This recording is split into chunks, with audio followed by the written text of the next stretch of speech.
Halo dan selamat bergabung kembali teman-teman netizen atau warganet yang merupakan pecinta, penggemar, dan juga penggila olahraga sepak bola, khususnya sepak bola Indonesia. Karena di konten terbaru dari channel YouTube Bola Bung Binder hari ini, saya ingin memberikan preview dari pertandingan perebutan medali perunggu di SEA Games tahun ini antara Timnas Indonesia lawan Timnas Malaysia yang akan dimainkan besok sore pukul 4 waktu Indonesia Barat. Sebelumnya kita mengira bahwa Timnas Indonesia akan lawan Timnas Malaysia di babak semifinal kan teman-teman. Tapi ternyata karena Timnas Malaysia ditahan imbang Timnas Kamboja di pertandingan terakhir mereka di grup B, maka Timnas Malaysia menjadi runner up dari grup B dan mereka harus bertemu Timnas Vietnam di babak semifinal. Dan uniknya baik Timnas Indonesia dan juga Timnas Malaysia itu gagal melangkah ke babak final karena kalah dengan skor yang sama dari tim lawan dengan skor 1-0 dan sama-sama kemasukan gol di babak perpanjangan waktu alias extra time. Dan dari segi permainan juga sama terlihat bahwa para pemain dari Timnas Indonesia dan juga para pemain dari Timnas Malaysia tidak bisa melakukan counter pressing.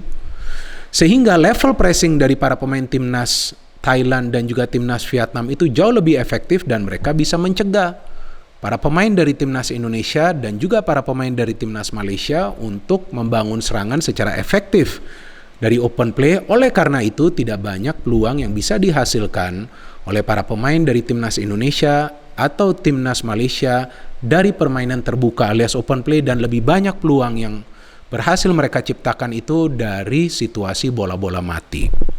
Jika teman-teman pernah menonton pertandingan dari Timnas Malaysia di SEA Games tahun ini, maka kalian bisa perhatikan bahwa para pemain dari Malaysia ini punya fisik yang kuat, mereka mampu bermain agresif, mereka punya stamina yang prima, para pemain juga punya skill individu yang baik. Dan secara jujur saya melihat bahwa teknik permainan mereka cukup rapi, passing mereka juga cukup rapi, sehingga mereka juga bisa mencetak banyak gol. Dan satu hal lagi yang unik dari Timnas Malaysia, bahwa tim ini tidak diperkuat oleh pemain senior.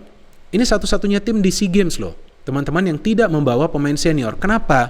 Karena tim ini juga dipersiapkan untuk Piala Asia U23 yang akan diselenggarakan di Uzbekistan mulai bulan depan. Yes, Timnas Malaysia lolos ke Piala Asia U23 teman-teman. Dan yang saya perhatikan, Timnas Malaysia mengandalkan skema menyerang. Timnas Indonesia juga bisa bermain dengan skema menyerang. Tapi saya tidak melihat itu ketika mereka lawan Timnas Vietnam atau juga Timnas Thailand. Justru skema menyerang ini diterapkan oleh Coach Shin Tae-yong ketika lawan tim-tim yang lemah. Seperti Timor Leste, Filipina, dan juga Myanmar yang kita babat. Yang kita menang dengan jumlah gol yang cukup signifikan kan. Kita menang lawan Timor Leste bisa mencetak 4 gol, kita menang lawan Filipina bisa mencetak 4 gol, kita menang lawan Myanmar bisa mencetak 3 gol. Tapi ketika lawan Thailand dan juga lawan Vietnam kita tidak bisa mencetak gol, kita tidak bisa banyak menciptakan peluang. Karena tampak kita mengandalkan strategi defensif dan counter attack dari Coach Shin Tae-yong yang memang kita tahu bahwa pelatih ini bisa beradaptasi sesuai dengan lawan yang dihadapin, dan itu juga cukup baik. Tapi ketika hanya sifatnya itu bertahan dan mengandalkan counter, yaitu juga membuat para pemain tim lawan bisa menguasai jalannya pertandingan, dan tentu tinggal menunggu waktu saja bagi tim lawan tersebut untuk mencetak gol. Dan sekarang kan kita dihadapin oleh situasi yang sangat sulit teman-teman, karena timnas kita krisis pemain untuk pertandingan perebutan medali perunggu ini. Targetnya adalah untuk mendapatkan medali emas. Oke, kita gagal lolos ke babak final. Sekarang kita punya peluang untuk mendapatkan medali perunggu. Bisa gak kita mendapatkan medali perunggu tanpa beberapa pemain yang penting? Ricky Kambuaya, Egy Maulana Fikri. Nah ini kan pemain-pemain yang penting teman-teman. Asnawi betul sudah kembali kan. Ya tapi biar bagaimanapun ini adalah pertandingan yang sangat penting bagi Timnas Indonesia. Ya at least bawa pulang 1 medali daripada pulang tangan kosong. Kan istilahnya kan begitu. Tapi tanpa pemain-pemain pilar ini tentu Coach Shin Tae-yong menghadapi situasi yang sulit.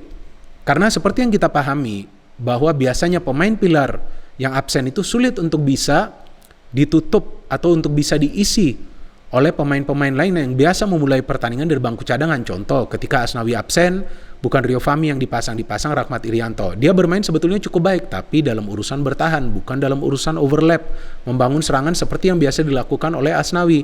Sebelah kiri, absennya Pratama Arhan jelas kerasa.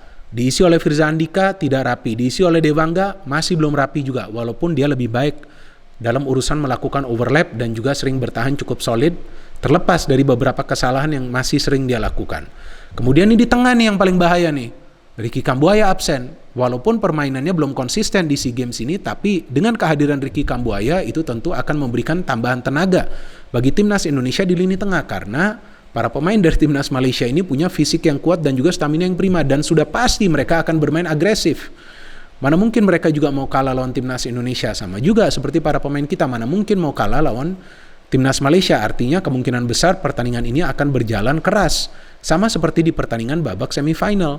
Sama juga di pertandingan babak semifinal lawan timnas Vietnam, para pemain Malaysia juga terlibat beberapa kalilah agresivitas dengan para pemain timnas Vietnam. Itu menunjukkan bahwa mereka juga tidak mau kalah. Tapi ya pada akhirnya timnas Vietnam bisa mencetak gol dari free kick. Artinya apa? Tidak mudah juga bagi para pemain timnas Vietnam mencetak gol melalui open play. Ya ini tim yang memang sudah dibentuk cukup lama oleh Coach Brad Maloney, sehingga memang permainan mereka jauh lebih kompak. Ya ini bukan timnas Malaysia yang bermain di Piala AFF teman-teman, bukan. Ini timnas Malaysia yang memang dipersiapkan untuk nanti bermain di Piala Asia U23. Jadi memang semuanya adalah pemain-pemain muda. Ada beberapa pemain mereka yang juga bermain di luar negeri. Nah yang saya ingin menunggu strategi dari Coach Sintayong ini seperti apa? Apakah kembali bertahan nih di pertandingan perebutan medali perunggu?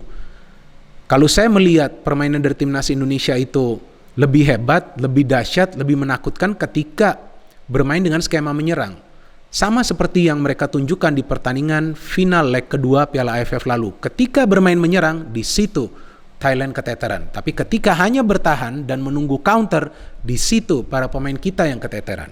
Ya tapi itu semua kan adalah keputusan dari Coach Sintayong, dan kita perlu percaya dengan Coach Sintayong karena hanya dia yang tahu kesiapan dari para pemain. Apakah para pemain fit untuk bermain dengan skema menyerang atau sifatnya bermain bertahan dan mengandalkan counter. Ya saya hanya bisa memberikan analisa saya sesuai dengan apa yang saya lihat secara permainan dari timnas Indonesia. Dengan absennya beberapa pemain pilar, kemungkinan Coach Sintayong juga akan merubah formasi.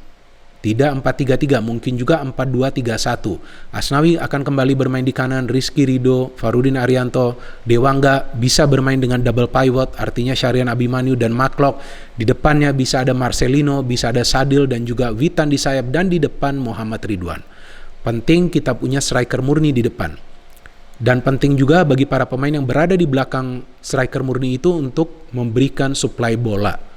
Jika suplai bolanya ini tidak jalan ke depan, jika tidak bisa counter pressing kepada para pemain Malaysia, maka saya pikir sulit untuk para pemain dari timnas Indonesia untuk menciptakan peluang agar bisa mencetak gol.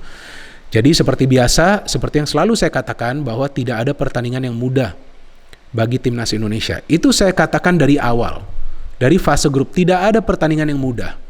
Bahkan sebelum lawan timnas Thailand sudah saya jelaskan, walaupun ini bukan timnas Thailand yang bermain di Piala AFF, tapi tetap ini timnas Thailand yang kuat, dan terbukti kan mereka bisa mendominasi jalannya pertandingan. Skill para pemainnya bagus, mereka bermain combination play, umpan-umpan pendek, umpan silang, direct pass, kemudian mereka juga bisa menarik perhatian para pemain dari timnas Indonesia untuk keluar dari posisinya. Kemudian ada pemain mereka yang biasa mendapatkan free space. Dengan adanya Dewangga dan juga sekarang Asnawi, ya feeling saya nih dua fullback ini harus push, harus main ke depan nih. Karena lawan Thailand kita tidak melihat dua fullback kita itu push ke depan. Mereka hanya sesekali coba untuk membangun serangan karena mereka betul-betul coba untuk menyerap tekanan dari para pemain timnas Thailand. Kita tunggu apa taktik yang akan dipakai oleh Coach Sintayong. Kita tunggu juga apa formasi dari Coach Sintayong. Bagaimana pemikiran dari teman-teman? Silakan kalian bisa memberikan komentar kalian di kolom komentar di bawah konten ini. No hate, only football. Salam sepak bola.